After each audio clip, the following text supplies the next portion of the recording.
আসসালামু আলাইকুম। আশা করি আপনারা সবাই ভালো আছেন।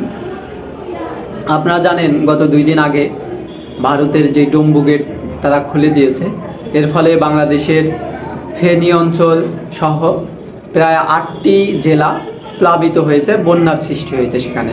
তার মধ্যে খুবই ভয়াবহ অবস্থা আছে ফেনীতে। সেখানে লক্ষ লক্ষ মানুষ পানিবন্দী হয়ে আছে। তারা মধ্যরাতে যেহেতু ভারত এই কাজটা করেছে, এই নৃশংস কাজ করেছে, তো মানুষ তার জামা কাপড় নিয়ে বের হতে পারেনি, মানুষ তার প্রয়োজনীয় খাদ্যদ্রব্য নিয়ে বের হতে পারেনি। তাদের বুক সমান পানি হয়ে গেছে, সেখান থেকে তারা বের হতে পারছে না। এমনকি মানুষ টিনের চালে উঠে, ছাদে উঠে, যে যেভাবে পারছে উঁচু স্থানে উঠে আশ্রয় প্রার্থনা করতেছে। সেখানে পর্যাপ্ত স্পিড বোট নেই।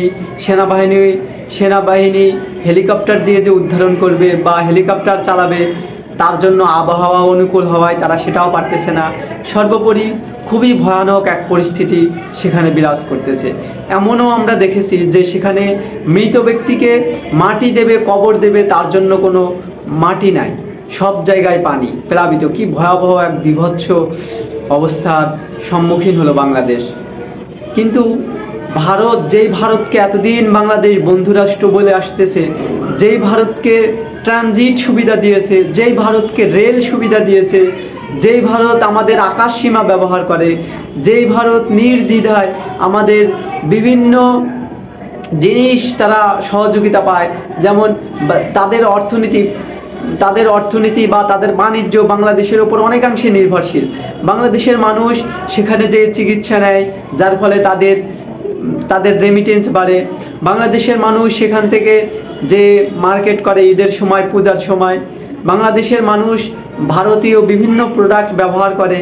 কিন্তু ভারত একটাবার চিন্তা করলো না যে যদি আমরা তাদের প্রতি এভাবে অমানবিক আচরণ করি, যদি বাংলাদেশের জনগণ আমাদের এই প্রোডাক্ট বয়কট করে, যদি বাংলাদেশের জনগণ আমাদেরকে বয়কট করে, তাহলে আমাদের অর্থনীতি কতটা ক্ষতির সম্মুখীন হবে, এই কথাটা তারা একবারও চিন্তা করলো না। এমনই এক ভণ্ড, এমনই এক বিভৎস প্রতিবেশী আমরা পেয়েছি, যাদের মধ্যে কোনো মায়া দয়া নেই, যাদের পররাষ্ট্রনীতিতে কোনো ভালো বুদ্ধিজীবী তাদেরকে দিক নির্দেশনা দেবে এমন কোনো মানুষ নেই। এক ভয়াবহ পরিস্থিতিতে বাংলাদেশ পড়েছে। শুধু তাই না, ভারতীয় মিডিয়া এটার হাস্যরস করতেছে, এটা নিয়ে মজা করতেছে।